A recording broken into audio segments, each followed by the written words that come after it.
la misa es el Calvario hecho presente. Cuando el año 33 nuestro Señor murió en esos tormentos tremendos de la crucifixión, de la agonía, de este falso juicio, y bien, en la cruz nuestro Señor realmente padeció como nadie padeció en el mundo. Y bien, todo eso es la medicina de salvación para nuestros pecados, para nosotros. Pero esta medicina de salvación merece el Viernes Santo, la puso en la mano de la Santa Iglesia en medio de los sacramentos, y el sacramento por excelencia es la Santa Misa, que es el santo sacrificio de la cruz, renovado sobre el altar con la misma eficacia a nuestro provecho. Cuando usted asiste a la misa, está como si estuviera delante de la cruz de Cristo en el Calvario. Está al lado de la Virgencita, de San Juan, de la Magdalena, de las Santas Mujeres. En la misa, Cristo está con nosotros y por nosotros. La sangre de Cristo clama por nosotros. Y como dice el padre Martín de Cochem, un grande santo sacerdote alemán que murió hace 300 años y pico, bien, decía, cuando usted hace la misa, la sangre de Cristo te rocía. Si andas bien, para protegerte y avanzar. Si andas mal, para jalarte y libertarte de tus pecados. Sí.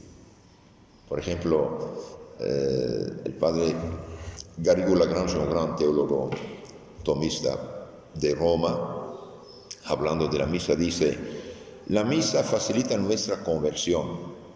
La misa facilita nuestra conversión en tanto que nos obtiene la gracia, la ayuda, la luz, la fuerza del arrepentimiento. Nos facilita el perdón de los pecados. No en vano se dicen estas palabras antes de la comunión: Cordero de Dios que quitas los pecados del mundo, ten misericordia de nosotros. ¿Qué dijo San Juan? He aquí el Cordero de Dios, el que quita, destruye, aniquila los pecados del mundo. ¿Cuántos pecadores asistiendo a misa han encontrado ahí la gracia del arrepentimiento y la inspiración de hacer una buena confesión de su vida? No es cualquier cosa esto. La sangre de Cristo realmente actúa sobre las almas. Por eso, queridos hermanos, cuando ustedes escuchen unos hermanos nuestros, quizás por no saber mucho, dicen: ¿para qué voy a misa? Estoy en pecado, de todo no vale. Sí, vale mucho. Vale mucho porque como cristianos, aunque pecadores, somos miembros de la iglesia todavía. Como ramas en el árbol, enfermos pero todavía colgados en el árbol, ¿sí? Pueden revertir. Aunque uno esté en pecado, no debe dejar la misa. No puede comulgar porque el pecado es obstáculo a la comunión. Pero la misa le obtiene la ayuda, la luz, la fuerza de conversión, de arrepentimiento. Esto sí. Y la misa lo protege. Cuando alguien dice: ya no hay perdón para mí, yo lo regaño: deje de blasfemar. Cristo murió por ti también. Cristo veía tus pecados el Viernes Santo en la cruz, en la agonía te veía, quiso sufrir, ahí está la fuente. El confesionario es el quirófano. Con tal que el paciente quiera la sanación es garantizada 2000%. No hay ningún pecado que la Iglesia no pueda perdonar con tal que el pecador se acerque humildemente, con confianza a Dios, y se presenta al sacerdote, el cual, en nombre de Cristo, por el poder de Cristo, lo absuelve. Cristo dio sí a su Iglesia el poder de perdonar los pecados. Reciben el Espíritu Santo, a quienes perdonan los pecados quedan perdonados, y a quienes tienen quedan detenidos. Es importante saber esto. Entonces, la misa. Lutero dijo hace unos 500 años, en su locura, destruyan la misa y eliminan a Santo Tomás de Aquino de los seminarios, destruyan la iglesia. El Lutero dice que tuvo una conferencia con el demonio y el demonio le aconsejó de eliminar la misa privada. Si no hay gente, no se va a misa. En las primeras ediciones de las obras completas de Lutero, este texto está. Después lo eliminaron los protestantes porque era muy gordo. Es muy feo para ellos, ¿no? Entonces, la misa facilita la conversión. Por esta razón, se puede hacer celebrar misas incluso por la gente endurecida, por pecadores públicos a los cuales no se puede dar la comunión, pero se puede celebrar misas por ellos.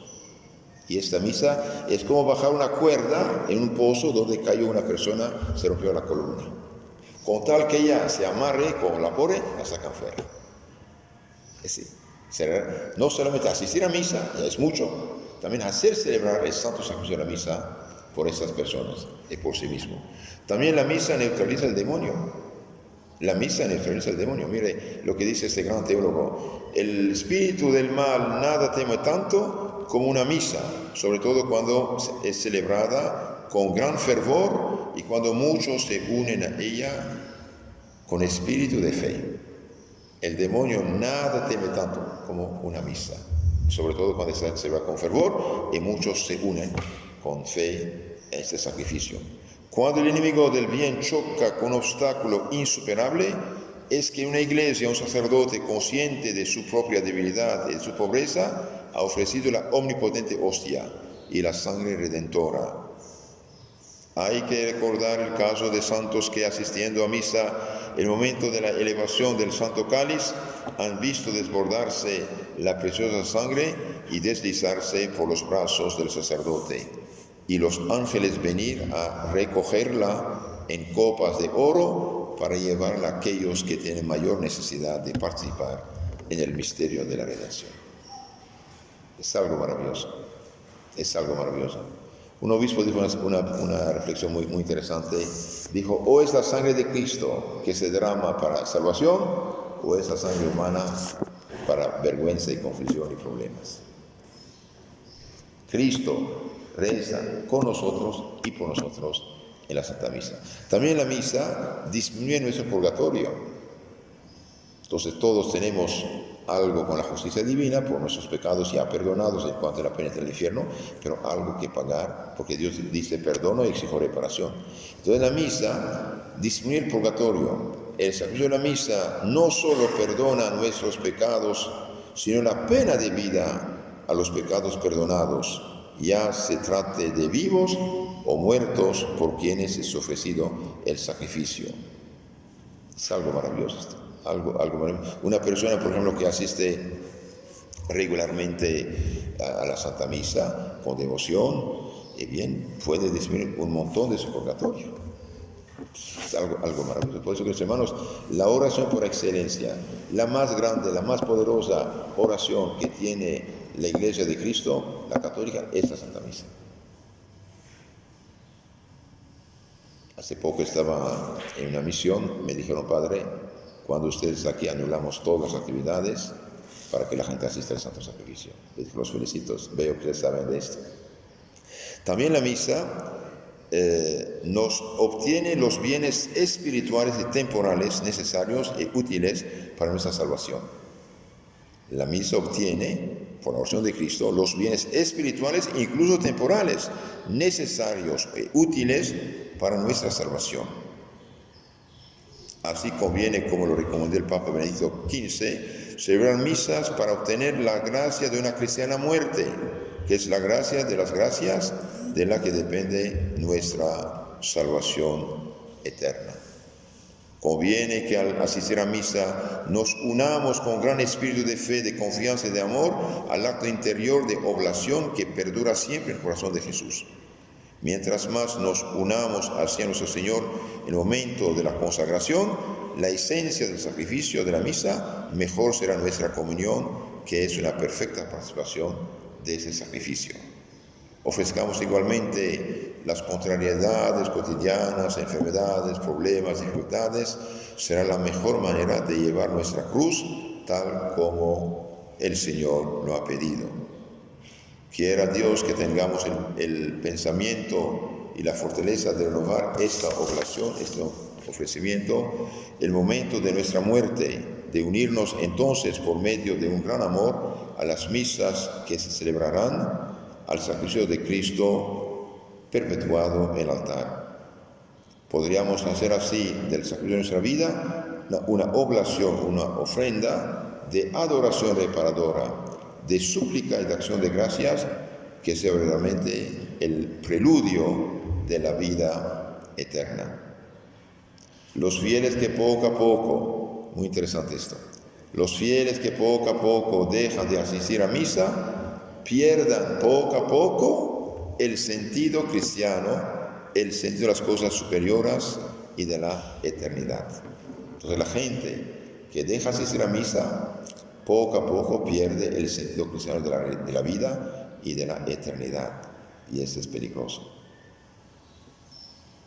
Hay que encomendar también las parroquias y las comunidades donde no se celebra la misa, sino de tarde en tarde, aquellos santos del cielo que recibieron el carácter sacerdotal, en particular el santo cura de Ars, por ejemplo, o santo padre Pío, o santo padre Dorico, para que desde arriba vele sobre los rebaños sin pastor, para que interceda y obtenga a los agonizantes que no son asistidos la gracia de una cristiana muerte. Hay que pensar en ello a menudo al asistir a misa, y puesto que cada misa tiene un valor infinito, hay que pedir que esa a la que asistimos resplandezca allí donde ya no se celebra, donde poco a poco se pierde la costumbre de asistir a ella. Pidamos a nuestro Señor que haga germinar vocaciones sacerdotales en esos medios.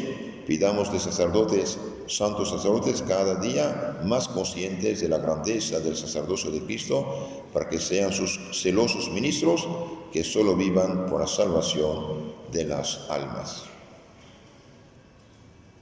En los periodos turbulentos de la providencia envía innumerables santos. Por eso es necesario pedir al Señor que envíe al mundo santos que tengan la fe y la confianza de los apóstoles. Que los hermanos tomen este librito, por favor, página 15. Termino con esta cita. Página 15. Mire la oración que hace el sacerdote ahora, muy, muy hermosa para todos. Entonces, aunque usted no tenga libro, aunque no diga nada, aunque no tenga misal, mire, cuando el sacerdote ofrece la hostia, hace esta oración. Recibe, oh Santo Padre, Dios omnipotente eterno, esta que va a ser hostia inmaculada, el cuerpo de Cristo, la hostia, que yo, indigno siervo tuyo, te ofrezco a Dios mío vivo y verdadero, por mis innumerables pecados, ofensas y negligencias. También por todos los circunstantes, los presentes, ustedes, así como también por todos los fieles cristianos vivos y difuntos, a fin de que a mí ellos nos aproveche para salvación y vida eterna. Mire, hermanos, aunque usted no diga nada, no tenga misal, no sepa nada, esta oración hace el altar. Por tus pecados, ofrece ¿qué? Cuerpo de Cristo. Por tus pecados, ofensas, negligencias, necesidades y salvación eterna de vivos y difuntos. Maravilloso. En la misa Cristo está con nosotros, por nosotros. Y comulgar mejor. Y después de la comunión, hacer acción de gracia, agradecer, escuchar a nuestro Señor. Como la comida se transforma en nuestra carne, huesos y sangre, el cuerpo de Cristo nos transforma en Cristo. Cuando comulgamos dignamente, nos mejoramos de tal modo que nos santificamos. Y poco a poco, problemas, dificultades, enfermedades, todo nos parece ligero. ¿Nos parece ligero? Vemos las cosas con ojos cristianos. Y eso nos impulsa a tener más caridad con el prójimo y aguantar también las dificultades y menospreciar las tentaciones.